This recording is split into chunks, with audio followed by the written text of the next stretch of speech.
So one thing I do before I put a race on the calendar is I ask myself, what do I actually want to be doing for the next 4 to 6 months? Because I might be excited to try to like run a fast time, but if I'm not motivated to do the training for the 4 to 6 weeks to do it, the fast time's not going to come anyway.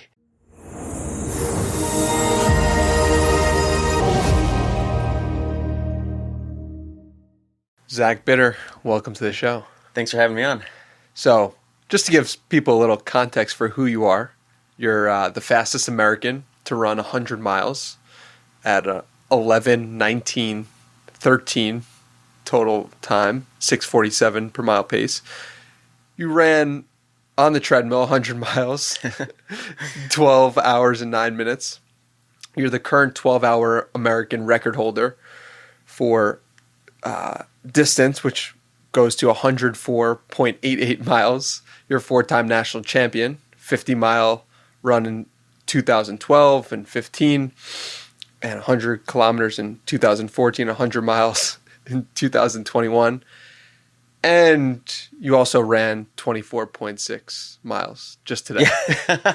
Had to get warmed up for the podcast. Dude, incredible. I'm so honored and blessed to have you on. And I was doing research for you like I do all my guests. And in April of 2018, you said, it's funny because I still see myself as a pretty average runner on the Joe Rogan Experience. And I'm curious, do you still feel that way about yourself? I think it maybe depends. So I find myself, and average is probably a little bit of a stretch in general. I would say just from like a pure running talent, if we look at just like where my skill set is in just like an athletic type of context, running has been something I've been good at. But when we get to like the tip of the spear and like Olympic distance stuff that most people, maybe up until recently, were probably way more familiar with than ultramarathoning, you know, like from a 5K, 10K, half marathon, marathon, it was clear to me very early that that wasn't my path forward. Like pretty early in pretty much in high school. Like it was like when I looked at the best of the best in the country, you get marked very early for that. And like my trajectory was not heading that direction. It was a situation where like running could be a part of my life. I could show up to local races, win them probably, and have a lot of fun with it. But for it to be a profession outside of getting into it from a different angle other than professional athlete was not something I anticipated. And it really wasn't until like ultra marathon running started to grow enough and I happened to be good enough at it to really even consider that. So I've always kind of considered myself maybe a little bit more average amongst my peers, which did happen to be pretty fast individuals. So if you do back out though and look at it just like the entire world, like even like my 5K, 10K, half marathon, marathon potential is probably quite high up there in the single percentages of capability there though. So average is probably a bad word for it. But in terms of amongst professional endurance athletes, especially if you're looking at like Olympians and things like that, then I think I would probably still consider myself that. That's wild. It's almost a different sport to some degree and untapped to some degree as well when you get into things as long as I'm doing like 100-mile races. Yeah, it's so crazy to me because I'm pretty new to running and running my first marathon in December.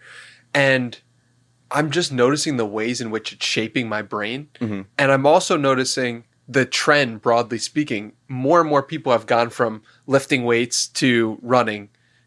All my friends, a bunch of people on social media that I'm noticing as well. And I'm like, what is going on there? And you're on the ground, and I'm sure you see it, new inquiries every day from people coming from different sports to running. What's going on there? Yeah, it's a fun topic. I think what's happening is people are learning at a larger scale what runners and lifelong runners kind of figured out a while ago, but were unable to kind of convince people of more or less. Because it is one of those things where I'd be curious about your experience getting into running, where there's about a 4, maybe 6 weeks period where you sort of hate it. Yeah. And then you sort of hit a point where all of a sudden you get this like hit of just whether it's like a post-run endorphin or something like that, or your fitness is starting to kind of trend to where you're starting to see some progress and you're like, okay. Or you start to see the value it adds to the rest of the day, which is another interesting one that took me a long time to learn, but I eventually did learn it. You get like a little bit of momentum, but there is that kind of first barrier to get over to that point where you find out, okay, I really like this. So I think that's probably what's kept people out of it for a lot of time, for the longest time. And then maybe paired with the scenario of running is a part of many sports, most sports, but it's like a means to an end. It's like I need to score a goal, therefore I have to run down the field, or I want to slam dunk the basketball, I got to run across the court, that sort of mentality. And then when preparing for those, you do some running, but it oftentimes is punishment related. So you also get that angle where, if you're doing sports as youth and you're not into track and cross country at a young age, you may learn running as kind of something that you have to deal with versus something that is you're actually enjoying. So you have a really fun soccer game and you get this great emotion afterwards, this great feedback afterwards, but you don't necessarily connect it to the running part. You connect it to the game. So I think people learning to gamify it too has been interesting. And I think a big catalyst, especially with ultra running, has been a couple factors. One is, we're on a podcast here, one of the biggest out there, Joe Rogan Experience. He's been very interested in ultramarathon running. Interesting enough to have me on a couple times. But he's had much bigger guests on that have put a spotlight on the sport, like David Goggins and Cam Hanes. And I think those guys actually open up the sport to so many more people, because people look at me and they're like, okay, he's this little runner guy. It makes sense, right? And then you look at someone like David Goggins or Cam Hanes and they're just like, oh, well, that doesn't connect to my head as someone who would go out and run a marathon or go out and run in Cam's and David's situation, a 240-mile race. It's kind of outside their purview of who or what would do that. And when they do it and then they spread that word about it, I think it opens up the sport to more communities that would otherwise maybe dismiss it. So like with Cam's, his big thing is, look, I go out in the backwoods and hunt, and that's my passion. And if I want to be effective out there, I've got to be in shape. I got to be able to move through the woods for long distance, long hours, carrying heavy weight and things like that. Ultramarathon is a great way for me to stay on top of that stuff. So now we have the hunting community interested in it. David Goggins is just, his reach goes pretty much entirely into the health and fitness world at this point, and in the motivational world and everything that kind of goes with his brand. And it's just a ton of people who maybe otherwise wouldn't have thought of ultramarathon running as being something that they would want to do. And then what I think really moved it after kind of some of those nudges was the pandemic. You had a situation where people didn't have, in some cases, a lot of options other to run, but they were motivated people. So it's like, my gym closed. Maybe I'll try doing some running. And then they were sort of forced to maybe experience that early hurdle that some people don't always get over and realize, oh, I actually do like running. And you get curious. People get curious. I could go on and on. There's like hybrid athletes. That's another big one. So guys like Nick Bear, you have these guys who are not just trying to be good at one thing. They want to be as good as they can be within a period of time at whatever their focus is, but they're very curious about also being well-rounded. So someone like Nick is going to do a bodybuilding competition. He might do powerlifting competition. Then he might go and run an ultramarathon. This weekend he just did 100 miles. So you look at Nick Bear and he doesn't look like the Olympic marathoner you might see on your television when the games roll around. So I think guys like that who really introduce the sport of running to a wider group of fitness enthusiasts and then people who are just highly motivated, they find it and then they start seeing how running really kind of helps feed into the rest of your day and then the rest of your life, just from like the idea of saying, okay, I'm gonna do this race in let's say 6 months, give a pretty good timeline. There's you could lay out a scaffolding of what you would do from day one to that race. And that's generally what you're likely going to do. But along the way, there's adjustments that you make to kind of accommodate where your fitness is actually at, what inputs you need, and then just things that happen, like maybe you get a little bit of an injury, maybe you get sick and miss a workout, all sorts of stuff. So there's like there's scaffolding and this plan, and then there's like the idea you have to back out after that because you're not going to wrap your head around all those workouts at once in 6 months and start thinking, well, what do I have to do on day one to make it to day two? And then you start compressing it into the zoom in category of when I'm doing my workout today, my goal is to run 100 miles at the end of October. But during that run, I wasn't thinking about the other dozen long runs I'm going to do between now and then, because I got to get this one done before I really can. I know they're there. I know they're important. And I know the end goal is that 100 miler. But today I had to do that run before I get to the other ones. So you get this like really interesting like life lesson that's taught you on a regular basis of I have my big goal.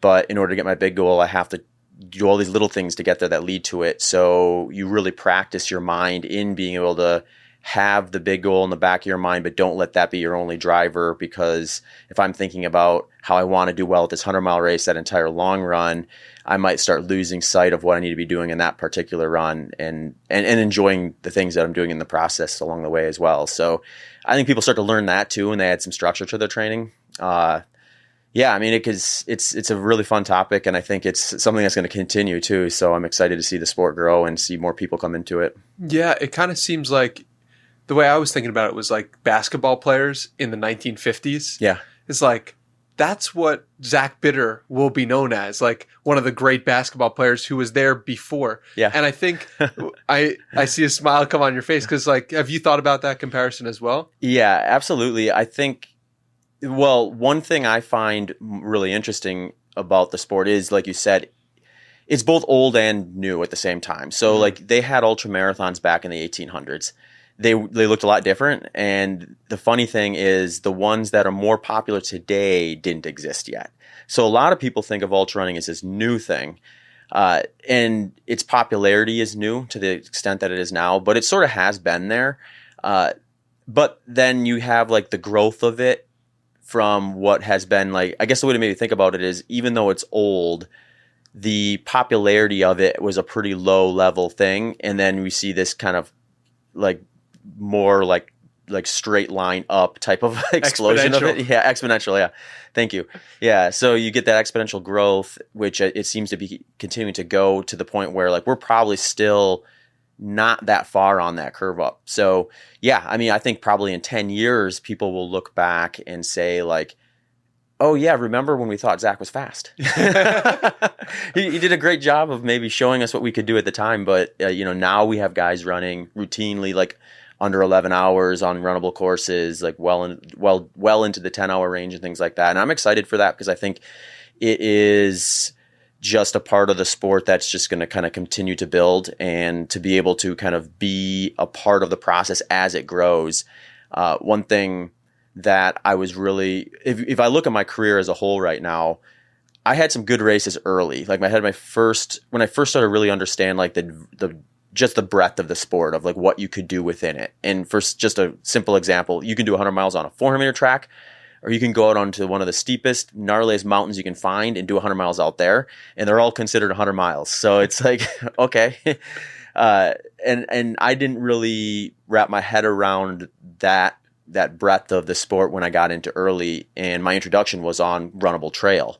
So in 2013, I found out that you can do these things on a track. I decided to do one and broke an American world record that day. So I was kind of like, oh, well, maybe I should focus on these runnable courses too. Did you expect to win the world record, the American record that day? Or that was my target. My target was the American record for 100 miles that day because I had just run a 50-miler in a low 5-hour time. And the American record had just recently been broken, actually. A guy named John Olson was the first American to break 12 hours in 100 miles. Wow. And he just got under. It was like 11:59. And I remember thinking, well, I just ran a 50-miler in 5 hours and 12 minutes, and it was actually 13 days after I'd run a 50-miler before that. So I was like, I'm probably a little faster than 5:12 given a more ideal scenario there. And I started thinking like, well, to get to 12, that's, just under 12, I'm just under 6 hours. So if I slow down to maybe like a 5:45, then I could probably reproduce that or come close to it. And in that point in my career, my thought was you're guaranteed to have a positive split. So I was probably thinking if I do 5:45, then maybe get low 6, I'm just under. So I went there with that in goal, but I had no clue there even was a 12-hour timed event where you see how far you can get in a specific period of time. And I actually found out about it 90 miles into the race when the race director told me about, hey, man, you might want to kind of stay out here if you hit 100 miles under 12 hours because there's this other record that you're on pace for. So that was kind of an interesting experience too. But it sort of gave me this like this idea, and if you go back to kind of where we started the conversation of like, oh, here's a sport that maybe I can be good enough at a national or international level where I can compete with the best in the sport to some degree, at least within a certain category of it. And that was exciting to me. So my next goal after that was like, well, I just broke the American record for 100 miles and I wasn't too far off from the world record. So I thought, well, that's my next goal. It ended up taking me nearly 6 years to do it, but I got there. And in that time frame between running the American record the first time and breaking the world record in 2019 at the time, I learned why I really like the sport, and I actually learned what my actual motivation was. Because when I first got done with that, my motivation was the world record. Like, that was it. And when I think back about that, had I broke that shortly thereafter, like say in 2014 early, I'd gone and broke that world record, I don't think I would have been in a good place to do it. I think I would have saw that as something that I achieved and wanted to hold on to, and saw that as the record itself being the value. And that would have been a terrible headspace, I think, to be in, because world records just get broken. They all the time. So when you break one, I think the mindset is, well, what value did I get out of that process of reaching that goal? And where does that put me in the history of it? So when I look at the sport as a whole, I see my world record as a stepping stone to what we'll eventually get to when it's much faster.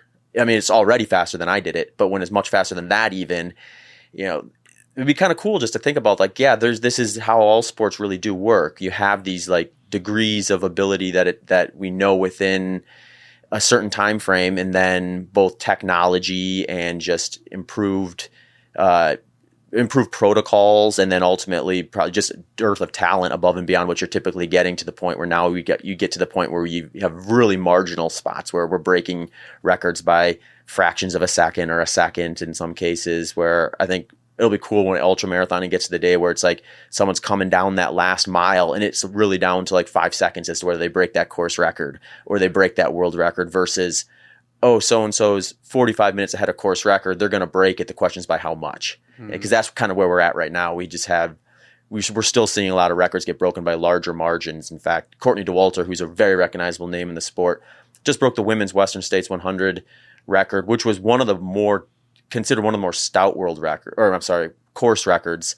And she broke it by well over an hour. Wow. So it's like, there'll be a point, my guess is in 10 years or so, where it's just like the physiology of going that much faster is just no longer on the table. And it's like, we're dealing with, like I said, people finishing races with minutes left when we still don't know for sure if they're going to break it or not. And I think that's going to be exciting. Yeah. And the competition pool is going to increase tremendously as well, because there are going to be people who are 13 through 23 right now who are growing up looking up to you and Courtney and being like, oh, I'd like to do that someday. And you're leading the way for them to put it in their mind. I mean, how many kids when you were growing up were like, I could run 100 miles someday? Yeah. Like very, very few. Yeah. And now we're in this position where you are leading the charge forward, which is a really exciting thing. Mm-hmm. That actually is interesting, because when I was a teenager, I didn't even wrap my head around 100 miles in a week. In fact, my college cross country coach told me about how much the juniors and seniors were running. I remember thinking, I'll never run 90 miles in a week. That's ridiculous. So it's like, here we are today, and it's like, that's a daily activity when it's a race day. Yeah.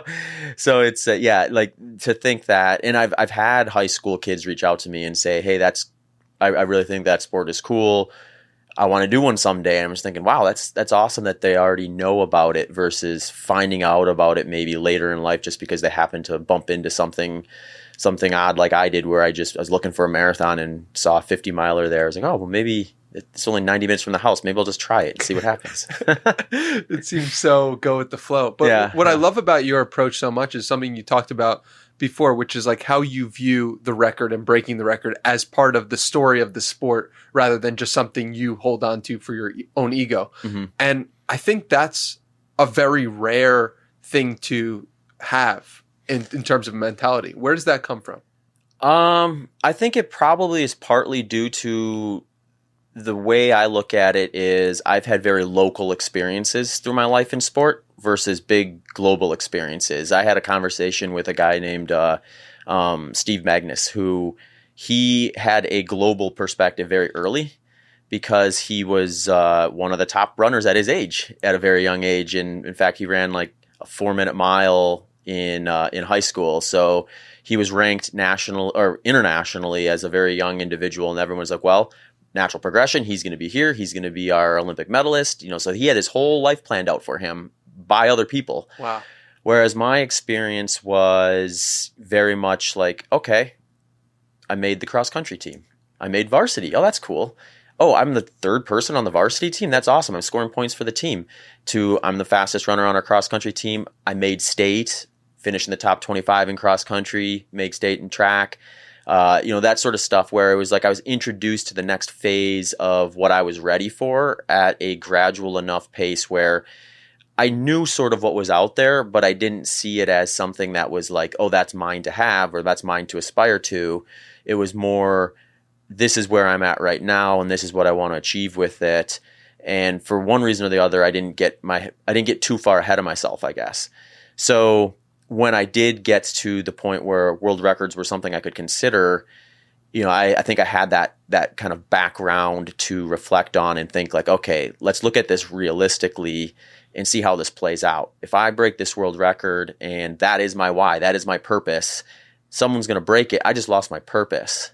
I lost my reason for being. And it's like, is that really what I want? Is that what I want to be identified as versus just, someone who is a runner, someone who's an ultramarathon runner, someone who did well within his peers at the time that was competitive and then eventually passes off the torch to somebody else. It's like, well, that sounds way better. That sounds like a life I could enjoy. And then it allows me to cheer for other people too, because I'm not trying to defend something that is essentially a target for other people to reach their full potential. So I guess to maybe sum it up, in order for me to want that permanently, basically is committing to stunting the sport as a whole, because that would mean nobody goes faster than me and we don't get any better than that. And I think that's just the perspective you have to have if you want to actually be in it for the right reasons. Yeah, it's really cool that you view life that way, and it reminds me of what Joe Rogan talks about often with getting famous slowly, and how that has been the key to his humility in some sense, because at each level he knows how to handle the success that he has. And It's very similar to your running journey. Sounds like you got famous, quote unquote, slowly, or got success slowly, which allows you to be comfortable with each level and be like, oh, wow, I'm at this place now. And this is pretty cool because I didn't really expect it. I didn't look further than this. And I think it goes against the current culture we live in, and running also goes against the current culture we live in of needs to be fast. I need the new reward faster. It's like, no, you need to do it slowly if you're going to be a successful runner. I've learned. Yeah. Which is nice. Yeah, it is. And I think it's also just something where you have a situation where like, if you do manage to slow it down enough where it's coming at you a little slower, you don't miss a lot of the value that otherwise would just blow right past you. So like, for example, like, someone reaches out to me and says, oh, I followed your race at such and such place. And I've already forgotten about that race. Like, it was something that I would have never even probably considered again had that person not reached out to me. And they said, and that got me interested in running. And then I did my first 50K yesterday. And I'm thinking, and then if I'm honest with myself, I'm like, that feels about as good as like doing well at a race, to hear that you encourage someone else to enjoy, to feel the value that you're feeling. You shared that with them. And then you start recognizing, like, if you position yourself properly, you can see that sort of stuff a lot. You can have people, you can increase the frequency in which people learn from you and send you those sort of messages. And then you can feel like you're actually part of building something versus trying to preserve something for yourself. Yeah, it's a beautiful mindset. Talk to me about self-doubt. You have this quote here, which is like, the difference between a really solid run for 100 miles and one of your best performances really comes down to how many times you can push past the self-doubt. As the race goes on, those doubts pop up more often, and sometimes you reach a point you just can't push past anymore and you slow down. Talk to me about that idea.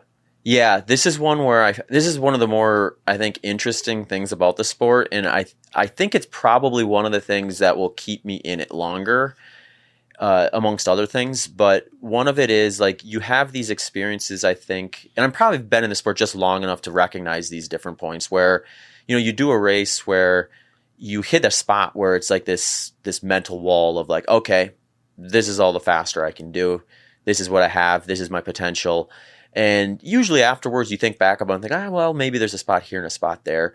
But you sort of have these sensations that pop up during the race, or these hurdles that you have to get over to kind of continue. And eventually like you slow down, or eventually you say, this is the fastest I can go. I'm not pushing any harder than this. And then inevitably you end up having a race down the road where you get to that point, but for whatever reason, you have a little bit more to give and you take that risk and it pays off. And then you sit there and you say, okay, I just leveled up, so to speak. So you can look at it as leveling up, or you can look back and like, I wonder what was different this time than those other times. Did I leave something on the table last time, or is this actually part of the progress? And I mean, I had a race in 2019, actually, when I broke the world record for 100 miles. I had that moment where I was like, there was a couple spots during that race where I hit a spot where in the past I would have been like, all right, I got to hold on for dear life versus I need to keep on it and then eventually attack. So that experience gave me like a little bit of more insight into maybe where I was not mentally as strong in the past and where I kind of limited myself possibly, or just didn't play my cards right on the day either and got a little too aggressive early, thinking that was going to be the move and then fading late because I put too much out there early on, and just getting a better understanding of just something like pacing during a 100-miler as well. How does that translate to your own personal life? Yeah, that's a good question. I think a lot of it would be, if we're talking specifically about those breakthroughs, I think it's just limitations within other things where, if I think to myself like, well, if I want to be good at running, I have to just run. I can't go and do other things. I need to be very like kind of monk mode with that. Whereas I don't think that's the case. I think it's more of some people probably want to do that or need to do that for different phases, but I think that's not the long-term path forward. I think you need to use that same motivation and drive in other areas so you can see that happen in other areas of life. So whether it's like podcasting, coaching, anything that's like maybe part of what you're doing, but a different activity to some degree, I think building into those and learning like those kind of follow the same path too, where it's like, oh, I'm not going to wake up today, fire up the microphone and be the number one podcaster in the world, or even a reasonably good podcaster for that matter. This is going to be something where like I might see little to no growth for years. Then I see like a little bump up because I tap into a new community or something like that. And then like kind of keep building and building and building. And then you start learning more things and realize, oh, had I done that back on year 2, this probably would have been better. And you start having that same mindset of kind of thinking, oh, I broke through there, I leveled up, but also thinking, oh, that would have been interesting if I had done that earlier. And you start recognizing that stuff. I think what that ends up doing is it puts you in a position to be thinking about those things in the moment versus in hindsight. So now when I'm doing something, I'm at least like in parallel thinking like, okay, am I doing something right now that in 5 years I'm going to look back and say, at the moment that felt like it was it. But if I had done this, maybe I would have gotten a little more value earlier on. I think that just refines the process for you. So there's maybe less friction for yourself when you're trying to build something or trying to pursue something that's new. So along those lines, I'm running my first marathon in December, which I think is around 12 weeks away. Yeah. Now I get advice from the current 100-mile record holder in America. Like, what advice would you have for me? Yeah. Yes. Are you doing CIM by any chance? No, I'm doing Memphis, Oh, St. okay. Jude's. Nice. Oh, cool. Yeah. Okay. Yeah. So, I think what you want to think about, it's 12 weeks out. So do you want, you can ask for both too, by the way. Do you want like, what should I be doing in the next 12 weeks, or how should I be approaching this mentally? So I have a coach. Okay. So I got a plan. So you got that taken care of. I got the actual running down. Excellent. I'm curious about the mental side of things. Okay, perfect. Yeah. So what I would do with that is I would look at it kind of like what I was talking about before, where you have your 12 weeks planned out. Is your coach sharing everything, or is it kind of like a few weeks at a time, 1 week at a time? It's 4 weeks at a time. Okay, perfect. Yeah. So one thing I think I would do if I were you is next time you meet with your coach is say, can you give me just a general idea of what we know what the next 4 weeks, like that next 4 week block and that final 4 week block is generally going to look like? And they may have already done that, but I like having just a general idea there, because then you kind of have a perspective of like, here are the general inputs that I'm responsible for.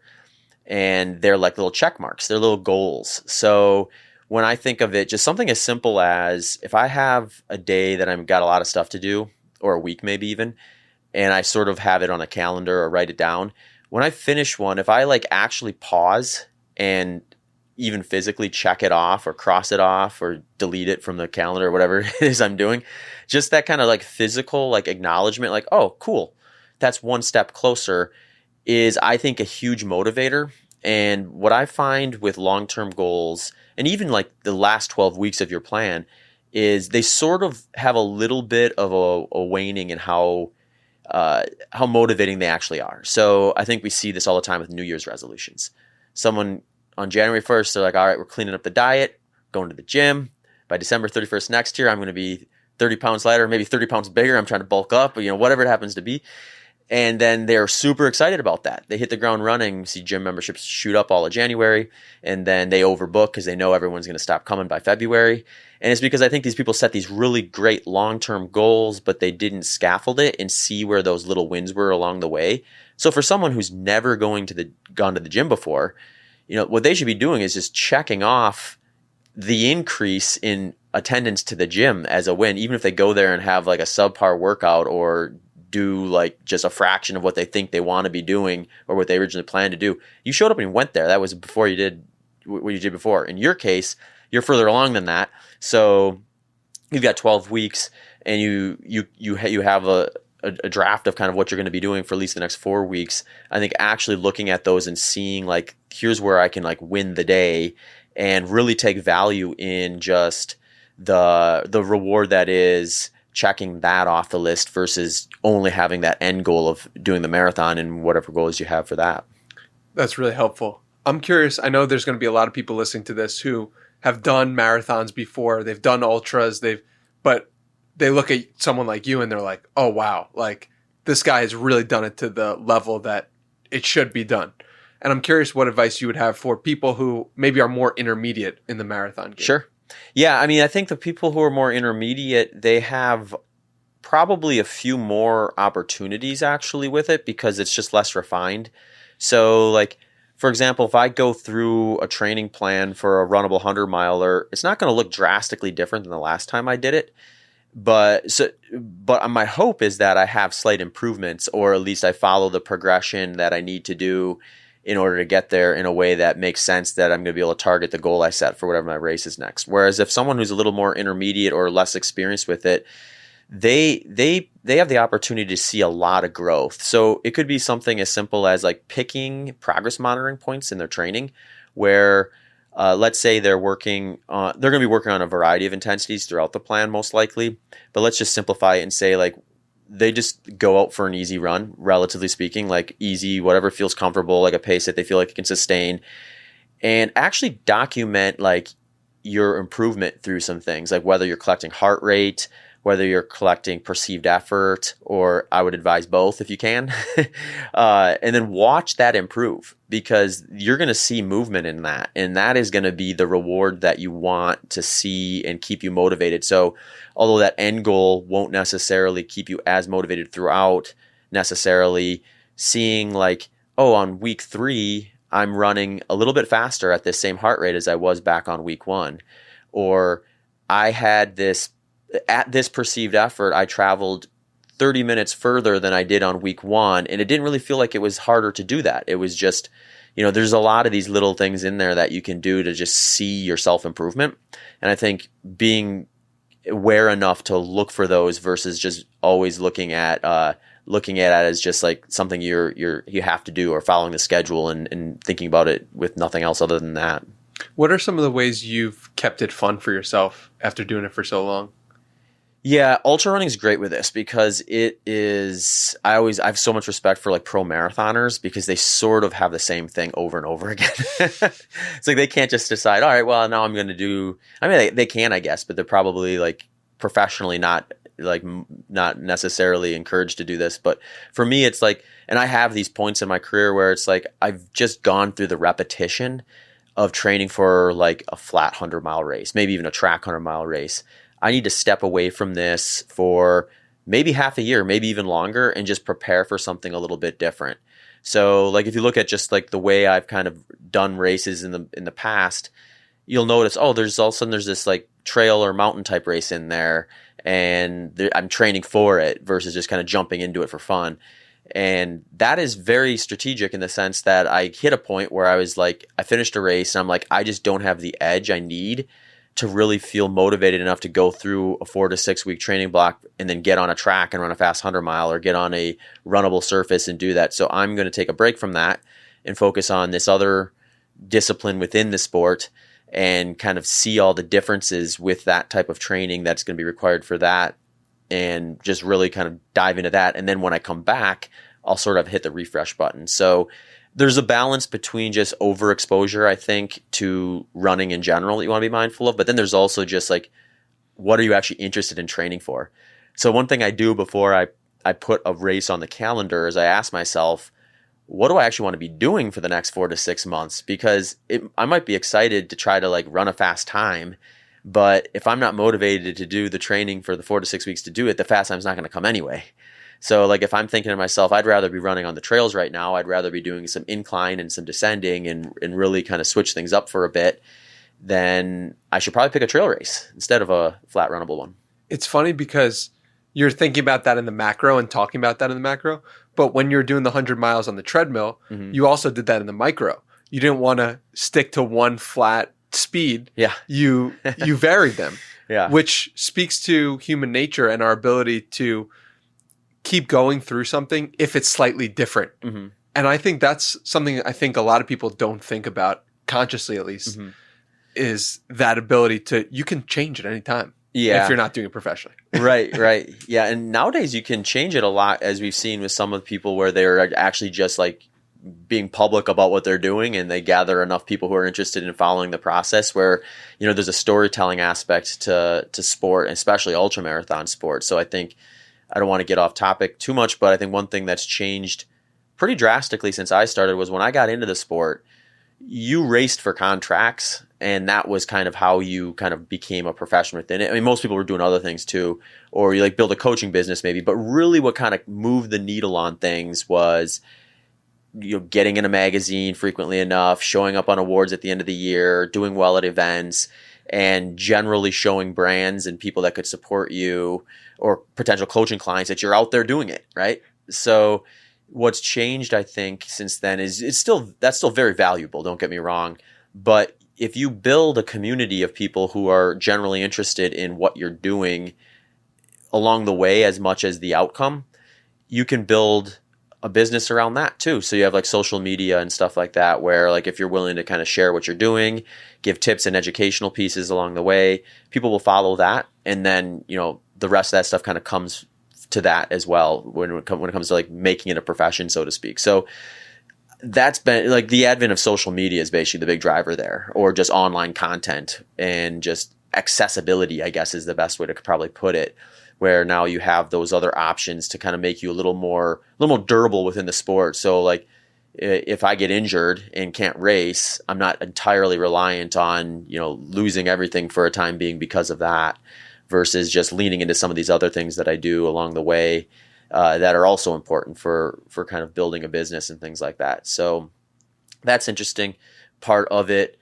Kind of a tangent, sorry. I want to talk about the treadmill thing, because that is one of the more interesting things I've learned was when you talked about being able to just change, like, and just like, oh yeah, I don't have to do this.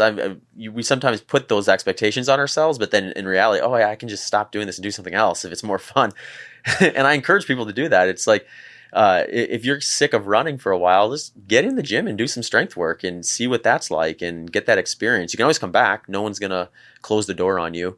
So I think like when you zoom in and look at it in the micro sense, like you said, what the treadmill thing taught me was if you set that at one pace, and even if you're changing paces like I did, you're still responding to what that machine is telling you to do. And you lose that ability to change. So like even when I'm in a really controlled environment, like a track, and running like very even splits around there, there's these little micro adjustments I'm making where it adds up to a very even split when I'm doing it well. But there's also little stretches where like, oh, if we really could microanalyze it, like, oh, he went a little faster on that turn or a little faster on that straightaway. So I have that sense of control even in that restricted environment that kind of I'm able to maintain that sense. Whereas on the treadmill, that was almost entirely taken away, and it was just a totally different mindset. So that's definitely the micro version of that kind of, do I really, or am I doing this because I have to, or am I doing this because I want to? Yeah. And it's remarkable to me that, we're saying like, if it's not fun, just do something else. But at the same time, you're in that 100-mile race, and it's not like You can't decide then. Yeah. you can't decide then. So what do you say to yourself to make sure that you're not like, oh, I'm not having fun doing this, so I'm not going to do it? Yeah, there's some of it is just doing some kind of mental work heading in. So I think going in, knowing like there's going to be a big type 2 fun element to this. There's going to be a point where I no longer do want to be out here. And at that point, I need to keep in mind what I'm trying to do with this. So, ultimately I hit a spot where it's like, this is no longer fun. This is hard work, and I can do it, but it's hard work. So what are the lessons there? It's like, if I persevere, then I walk away gratified. If I give up, I may walk away feeling like, well, I not only wasted that day, but I wasted a lot of the preparation to get there. So I think holding yourself accountable to the goals you set is a big piece to that puzzle, as well as looking at it through, because there's the zooming in aspect of like, I need to zoom in and just work on getting to that next aid station or finishing that next lap or whatever happens to be, in order to be able to really wrap your head around what you're trying to do when you're in those rough spots. But there's also the zooming out part of it, where if I'm running 100 miles in a day, or if anyone is, that's still a really small piece of what you actually did when you decided to do that. And let's take your marathon, for example. You're going to run 26.2 miles. It's going to take you whatever amount of time it is. It's going to be a long amount of time relative to any long run that you probably do, or any just average run you would do, I should say. But when you look at the amount of running you do from when you started the plan to when you step on the starting line, you're already 99% of the way there. I love that. Yeah. So I think like when you start building up in your head this 100 miles, this marathon, whatever it happens to be, you do want to step back and realize like just being there is so far in. It's kind of like quitting when you're 99% of the way done, which no one is stepping off. I shouldn't say no one. I mean, there's been some interesting stories, but like people are generally not going to step off a race course at 99 miles when 100 is the spot to get to. So like, you find it, if you try to kind of frame it that same way, where you're 60 miles into a 100 miler, if I'm pulling out in the broad scope of things, 99 miles into the 100 mile of the plan, so to speak. So you want to, I think, rationalize it that way, so you don't let yourself quit before you're actually in a situation where maybe you actually do need to. Yeah. And I think that it's actually interesting, because I do feel like there's this saying and this idea that you do 90% of the work, and then the last 10% is actually the most difficult. Mm-hmm. And that holds true for the one big event as well. Why do you think people get so far and then don't actually accomplish? I know for this podcast, at least, like sometimes I'll be editing a podcast late at night. I'll be like, oh my God, like I'm editing this show right now and this is supposed to go out tomorrow. But I do it, but it's like that voice in your head is like, oh, you could just not. Resistance, as Stephen Pressfield would say. Yeah. So what is it that makes that last 10% more difficult than the first 90? Yeah, I think there's probably you could probably get really deep into it, and some people are just self-sabotaging because they don't actually want to achieve the thing they're trying to achieve, because they don't want to deal with what comes with that expectation. So that could be part of it. But I think in most cases, or in cases other than that, it's probably more just like kind of a general fatigue thing, where it's like you do anything over and over again, eventually you kind of just hit a spot where it's like, all right, I met the capacity of the enjoyment side of this, or the easy to motivate part of this. Now I'm at the part where this has become work. This has become difficult. This has become something I would rather not do compared to what else is available. Whereas when I sat down to do it, it was generally the most exciting thing I was going to do at the time.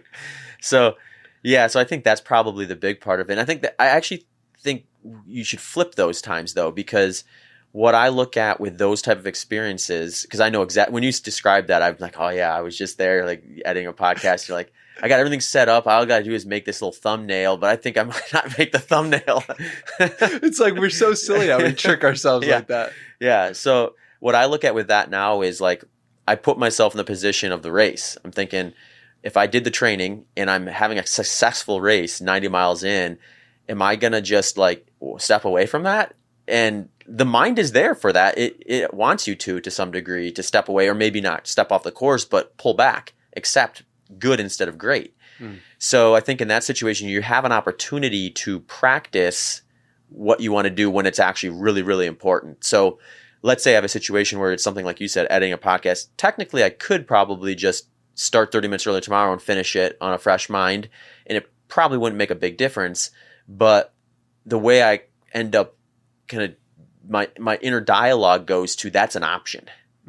When I want my inner dialogue to be, that's not an option. So that when it actually counts during a race or during another area of life where, you know, you're really going to shine or show yourself what you're capable of, if you do that last 10%, you've done the repetitions in the rest of your life to make that more intuitive versus something where your mind kind of goes to the, I guess I can probably just bail out on this.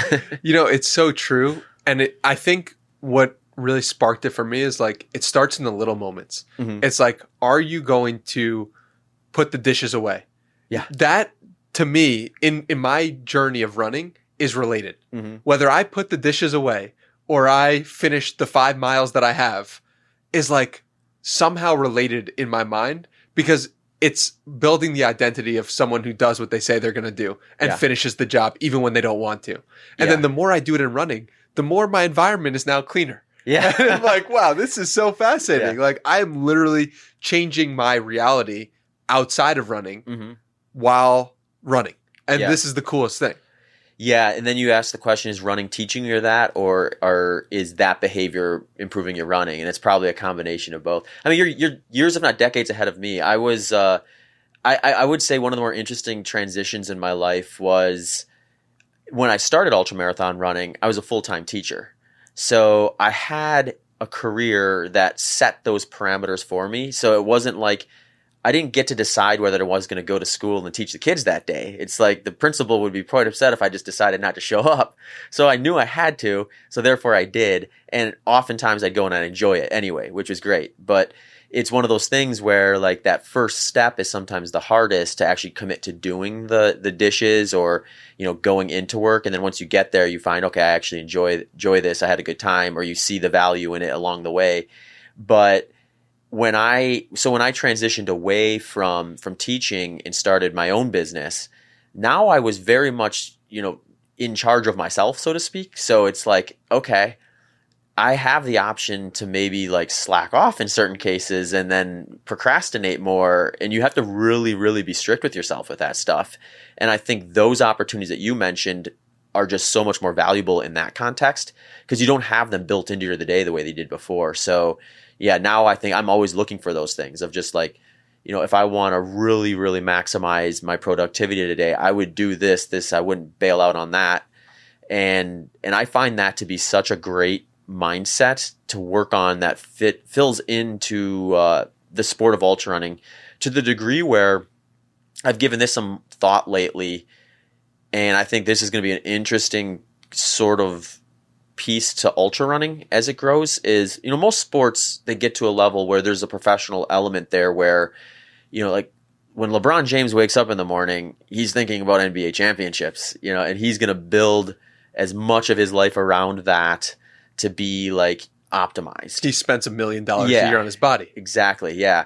Yeah. So I think the logical thought is like, for ultra running to be as competitive as it can be, we need to like isolate these athletes and give them this like pristine environment of, they don't have to think or worry about anything other than the elements that go into their training and then their race success. And there's a path forward within that, but I think it needs to be structured enough where you are doing those mental things we just discussed on a frequent enough basis that you don't get soft to the degree where you're not able to do it on race day. And I have this conversation with my wife because she has a very busy job. She's a successful ultramarathon runner as well, but she never stepped away from her career. Wow. So she's like very good at that. Like the running all day piece, like for her mind is like, I mentally go through a rigor on a daily work schedule that is just as hard, if not harder, than this race. And my God. Yeah, in some cases. So it's like for her, it's like she's practicing that all the time. Now there's a balance there where you need to kind of rest that and like, you know, recoup your energies and not just be burnt out physically and mentally.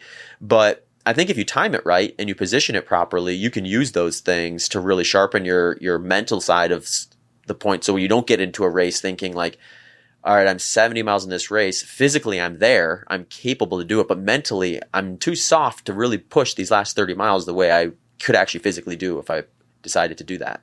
Yeah. And what has that experience been like from going from teaching to then doing it professionally, in terms of how has that impacted your running and your mindset other than what you mentioned before? Yeah, I found that I needed to add other things other than running into it. Like it could be related to running. So like, but I had to have obligations. I had to have things that were like that other people were relying on me for versus just myself, so that I didn't feel like it was something I could actually step away from without, I don't want to walk away from a day of work and think, oh yeah, I didn't do that, and therefore these 5 people suffered for it.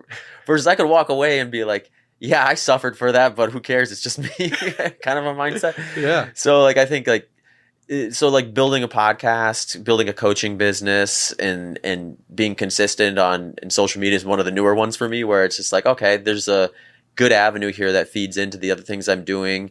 It's kind of interesting. It's kind of exciting. It's something maybe I neglected earlier in my career. Let's make that part of the non-negotiable things to add that structure to the day and give me more opportunities to just say, all right, maybe I don't want to make that reel today, but it's on a list of things to do. It's going to improve what I'm trying to build here. It's going to give me one more step to where I'm trying to get. So I'm going to do that reel. And so I think like thinking of it like that is just way more, or for me anyway, I need enough structure from other things that aren't directly like get up, eat this, go for that workout, rest, recover. Because when it's just that, I think it doesn't fill the day in a way that's fulfilling enough for me that I think it would keep me both honest with the approach and also just happy with the kind of the way things are going, just generally speaking, at the end of the day. I think people need some time alone and they need some time in service of others or with others. Yeah. And figuring out that balance is probably like one of the most important things we can do for ourselves. How have you gone about figuring that out? Yeah. No, that's a great point. I think it's so much of it's probably been trial and error and just trying things, I think, is really, really it. I think a lot of it is like what you said, the balance though. So I recognized early that I needed those inputs. The next step was putting them in there in a way that was actually doable and sustainable versus leaning into one of them to such a degree where now they are negatively impacting the other things. So like things as simple as like knowing how many coaching clients can I have before it starts to become a thing where either these clients are going to suffer or the other things I'm doing are going to suffer. And then finding that balance and saying, okay, that's where I draw the line. I don't do more than these, or even just the way you structure the coaching business. So like that's one thing I've done differently throughout my career is just like, how do I actually structure these offerings in a way where it is something where, that I can control enough and still give the value I'm looking to give to them without the compromise that comes with too much for me and then my ability to actually do it.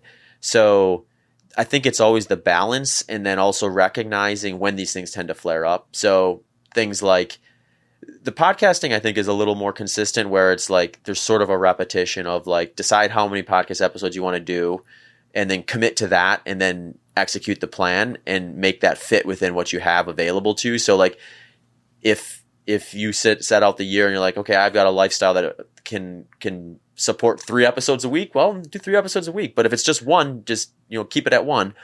Coaching was a little more interesting because you always have seasons where there's hot spots during the year where you have like more interest. New Year's. Yeah, exactly. Yeah.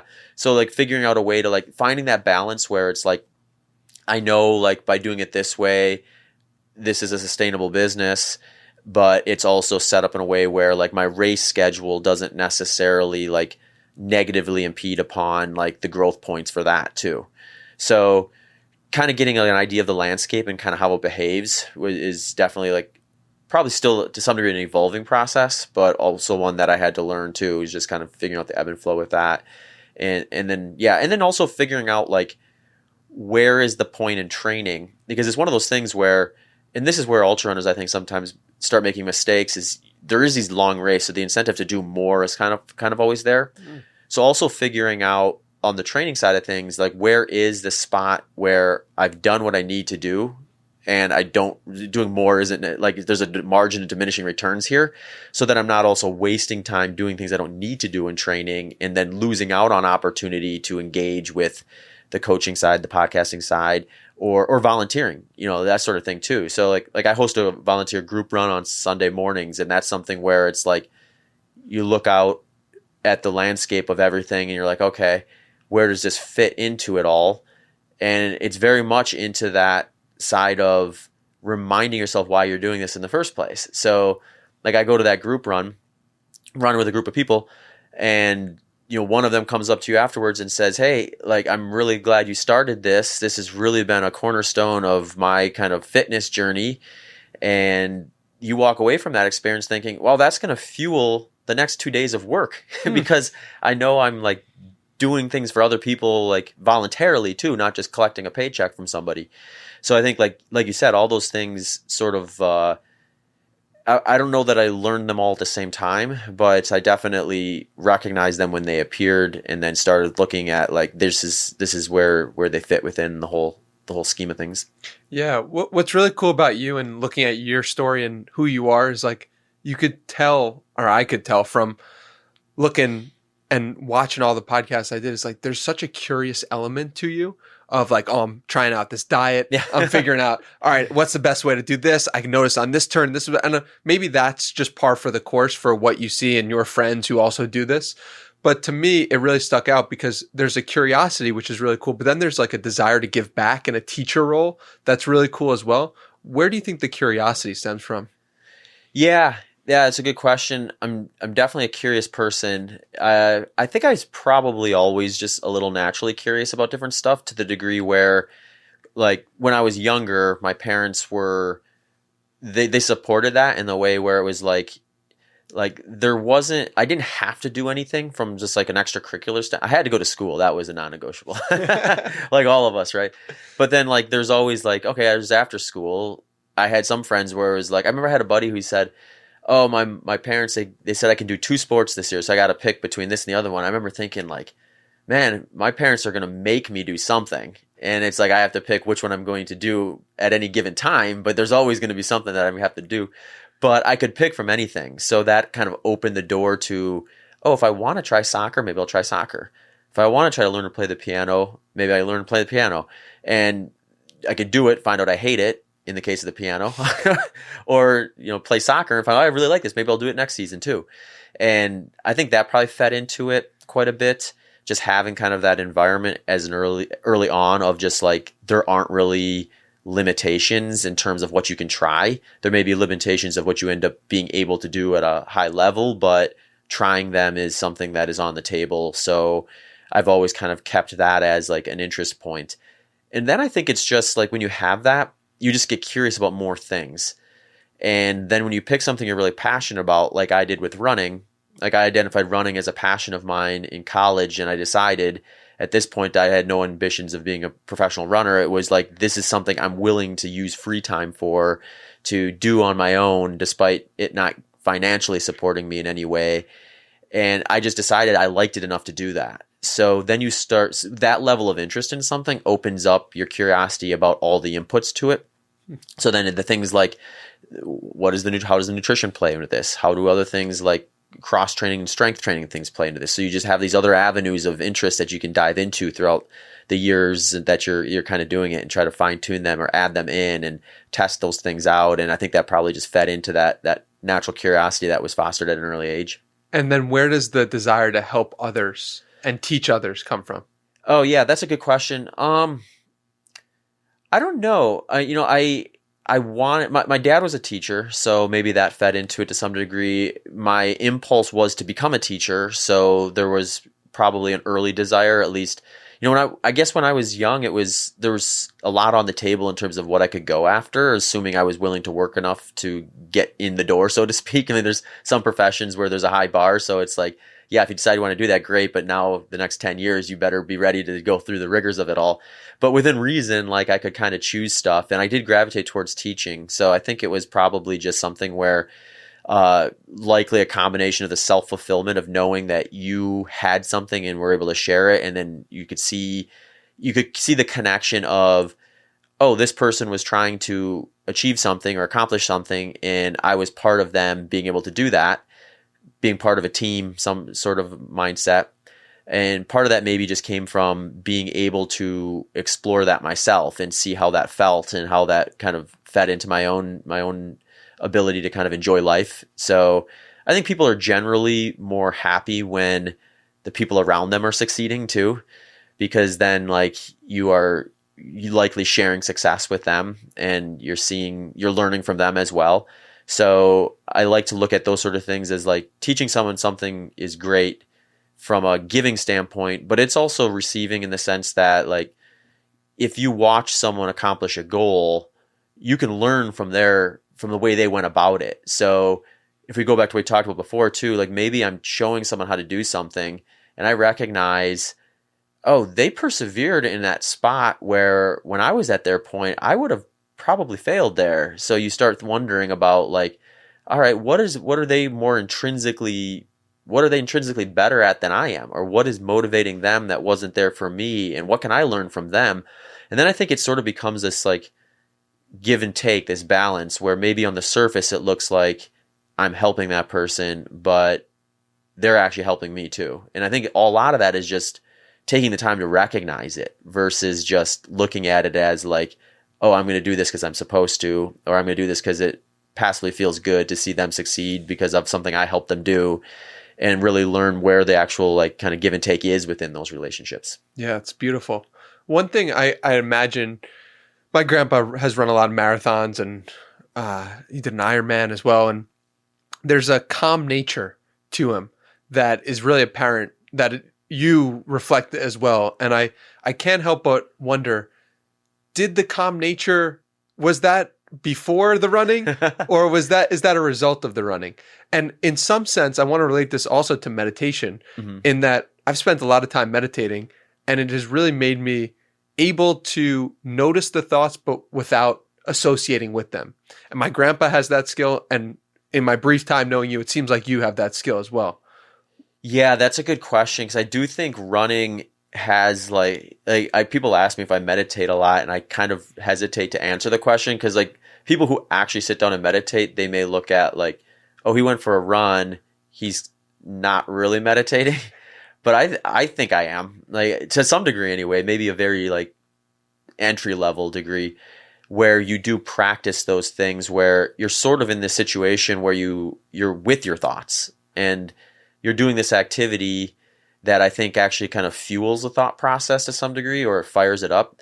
I notice this, I think, when I take a day off. And this can be dangerous actually to some degree, because it's like the incentive to always run is sort of there because one, it's been part of my lifestyle for so long, but it's also like I notice when I take a day off, I kind of feel like the day never jump started. Like my brain and my body didn't start firing up. It's like I needed that run to pull the ripcord and fire the engine up. Dude, I actually feel this from running for 4 months. Yeah. It's like because I run more days than I don't. Yeah. And when I don't run, I feel like something's missing. Right. It's almost a reverse of when you start. When you start, you sort of look forward to the day you don't have to run. And eventually somewhere along the line it flips and you're like, you kind of resist the rest day to some degree. And yeah, so I think like what I've ended up doing is sort of maybe like not intentionally, but just because I've spent weeks where I'm running, sometimes 20 hours, you kind of have this like scenario where you're forced to figure out something to do with that time other than just run. Like I just can't go blank. So there's thoughts that are happening. And then like with those thoughts, you're starting to think about just like what you said, where a thought crosses your mind, and rather than just it passively crossing your mind and just like doing whatever comes next, you actually like pause that thought and bring it back and like, wait a second, what is that? To the degree where I sometimes think like when I'm running is when I come up with like, oh, that's a great podcast episode, I'm gonna do that. Or sometimes it's a thought and it's like, I wonder, there's probably experts about this. Who can I invite on and talk about this? So I can't remember what your original question was, but I think it's like, Oh, you're like, is that in like, is that something that running taught me, or that running more or less, or became part of running?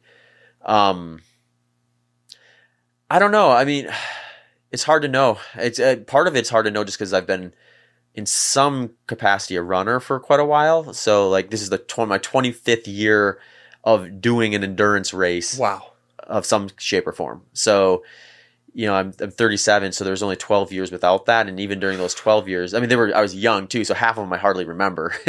And the other half I was certainly running. It just wasn't like the main objective. It was a means to an end for sport, or just, or something like hopping on a bike and, being active in some shape or form. So I think maybe activity fosters that to some degree. So you've been doing it for 25 years. Have you thought about like, what would life look like without running? And as I get older, how am I going to adjust life? Yeah. Yeah, it's a great question. I would say there was a point, actually probably, there was a point during college, and then after college, and then part of my ultra running career, where I had this weird little like impulse in my head of just like, when I would make decisions about running, there was also this thought of just like, how is this going to positively or negatively impact being able to run the rest of my life? And somewhere along the line, I think I got to a point where I realized like, I am actually very curious with a lot of things, and I may not know what that is. And at the time I had no clue what it was, and that was scary. It was like, just like, if for whatever reason running just got taken away today, I'd be clueless. Versus now, I think I actually have some ideas of like, okay, if running was taken away today, like if I woke up, something was bothering me, went to the doctor and said, yeah, we can fix this, but you got to stop running. Then I would just know like, okay, let's circle the wagons. This is the direction I'm going here. And I think a lot of it is just being aware of just like the inputs in life that give you the value. So I think there's a movement fitness type of piece to me that I think I want to maintain for the rest of my life. Like, I don't want a time in my life where I just kind of like hang it up and then I'm just like sitting on the lazy boy all day long type of a mentality. I want to be doing something. And I think part of that is just learning the value in the small goal setting along the way, where it isn't about, I want to break a world record. It's about, I want to start here and see the progress along the way to here. Maybe the race doesn't even go great, but I saw a lot of these cool things along the way that were fulfilling and motivating and made the day-to-day life fulfilling.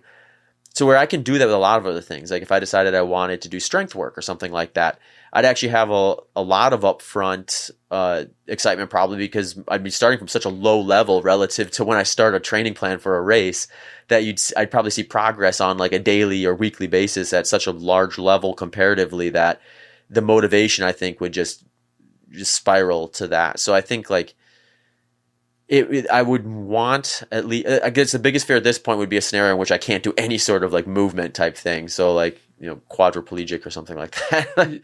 So stay out of wrecks and things like that. I feel like you would still find a way to get to enjoyment by giving your knowledge and That's coaching true. people, Yeah. because you've built up such a base of information that you could still find value in just your thoughts, obviously. That's not actually a great point. And I would say I started recognizing that, but didn't probably acknowledge it until well later, was when you are coaching.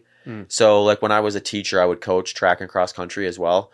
So you find yourself getting enjoyment from going to a track meet. Like sometimes it's weird. It was like, all right, I just had a long day of work. I woke up really early in the morning and ran for 2 hours. Now I got to go to this 4-hour track meet. And at first you're kind of like, oh man, this is going to be a long day. Then you get there and you get into the swing of it and you're like watching the races. You're seeing the kids hit their PR or whatever. And you realize, oh, I'm living vicariously through that race, that kid, that experience. And then you start to see there's a very similar sensation where at some points you think like, I just feel the same way as if I had gone out and done that race, to the degree where I had to remind myself like, oh yeah, that wasn't me that did that. That was them that did that. And then you got to be careful. I was coaching at a school that was really, really good for a while. And these kids were fast. And I was well in my ultra running career at this point. These kids were faster than I ever was at like the mile and the 2 mile by their like sophomore, junior, senior years in high school. Crazy. So like, it was kind of funny because I had these like ultramarathon records at the time. So these kids, they don't know that they're that much faster than me. So they're like, yeah, Coach Peter, you going to do this workout with me? I'm like, guys, I might last like 4 reps before you guys have me just buried. So like, yeah, you'd watch them do something and you'd be like just elated for their success. And then you'd sort of almost feel like, oh man, they're way faster than I am. I couldn't actually do what they just did versus just seeing someone like meet their goal, but then also realizing, oh, I could actually do that too if I wanted to. It's just a different experience to some degree. Yeah, and living vicariously through people who are younger is one of the best feelings. Yeah. And there's a kid who's 17 years old who I get the pleasure of talking to and connecting with, and he's into podcasting and all this stuff. And I'm like, this is the best thing ever. Like, I'm getting the joy from like teaching him lessons and witnessing his success, which I guess is why parenting is such a popular thing that has done so well for our humanity for so long, is because the feeling of gifting knowledge and witnessing life through someone is really remarkable. Yeah, there's a lot of power in watching someone get motivated through something you did or something you told them. Yeah. So yeah, and I think that probably crosses over everything. Where like if you're teaching, you share some knowledge about a subject that you're interested in, even remotely interested in. All of a sudden, this kid gets super interested, where they're thinking like, I want to have a career in this topic, and then someday they're an expert in that field where you were just like passively curious and got excited about something and shared it with them. And yeah, it can go a long way when you recognize it. On that topic, there are a lot of 20-something kids who listen to this podcast. What advice do you have for somebody, let's say, who's graduating college and is looking to do the next thing in their life? Yeah, it's a great question. I think finding something you're passionate about, and it doesn't have to be your job. Sometimes, like, I think it's okay to have a job that's a means to an end. That's to some degree, as long as you're willing to explore like something you're really interested in, and give yourself that kind of flexibility to do it. Because one thing I found was, because running was that for me for a while, where it was something I had to navigate around a bunch of other obligations to do, but I still would find plenty of time to do it because I really wanted to do it. So I would say find something that you're willing to set that alarm clock for, where it's like, yeah, I got to go into work tomorrow at 8, but if I get up at 5, I got 2 hours to do this, and that's what I really want to do too. So find the thing that you're willing to set the alarm clock for and get up and do when you wouldn't technically have to do it. And when you find that, just let it come to you, because the curiosity will kind of feed into it.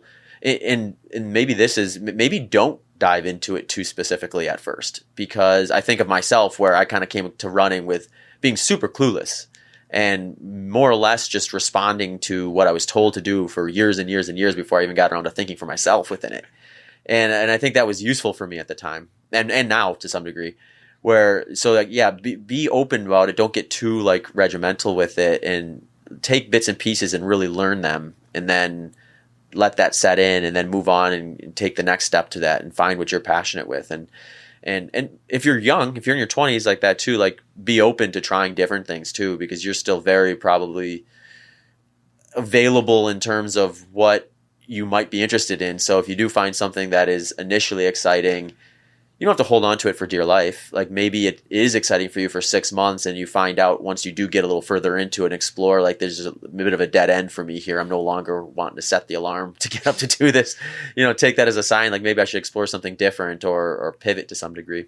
Yeah, I think finding something that you want to wake up to when the alarm hits is something I've never thought about, but it is so true. And it is, when you find those things, it is so exciting, and it makes life so rewarding. And it's a testament, I believe, to a good life is when you wake up in the morning, are you excited for the day to come?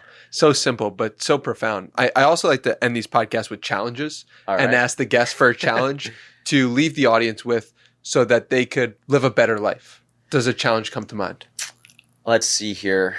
I would say, I think, and a way to maybe sum up the podcast to some degree too would be like, pick a goal to do something, but before committing to actually doing it, sit down and actually scaffold out what that's going to look like.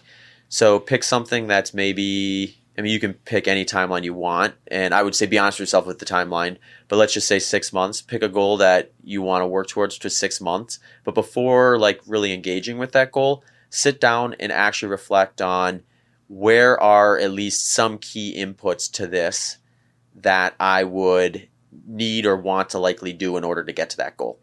And maybe just brainstorm at first by throwing what your intuition, go on your intuition, think like, let's say someone puts down ultramarathon, put down what you think without any research. What do you think the inputs would be for that? And then start digging in.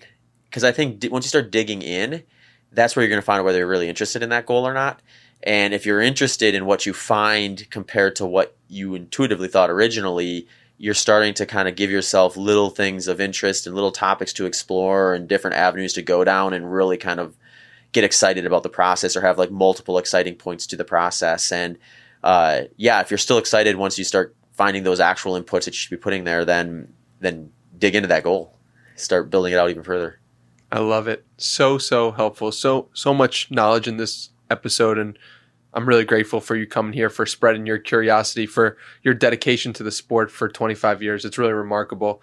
And if people want to check out you further, they can go to Zach Bitter on Instagram, ZBitter on Twitter /X, the Human Performance Outliers podcast, and ZachBitter.com. Anywhere else we should send people to connect perfect. with you? Those are the main ones, yeah. I'll say this, if someone's interested in getting into running, I just did a series of podcast episodes that all actually kind of stemmed off. I did one episode called Endurance Training Simplified because like we were talking about at the beginning of the podcast, there's this a lot of new people coming into the sport that are very motivated and they have a training load capacity, and it's easy to kind of blow yourself up a little bit or just get lost in the limitless amount of information out there. So I did that episode and then a series of other ones that broke down what I think helps simplify kind of the different training intensities along the way. So if someone's interested in like, let's say they pick a race, they want to scaffold it, those episodes will kind of help them understand maybe what some of those inputs would be. So do the intuitive part first.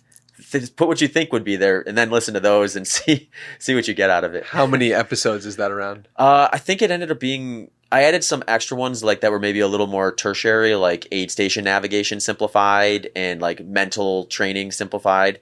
But the core is the endurance training simplified. Then I have easy run simplified, short interval simplified, long interval simplified, and then long run considering the variables are kind of the key components to it. Awesome. Well, I'll link that down below, and I'm really excited to check that out as well, doing that before my marathon actually takes place. And like I said, very grateful for you coming here, very grateful for your wisdom, and excited to get this out to the people. Yeah, well, thanks a bunch for having me on. It's always great to chat, especially when we can be in person. So Austin's great for that. Yeah, Austin is special. All right, Zach, thank you so much.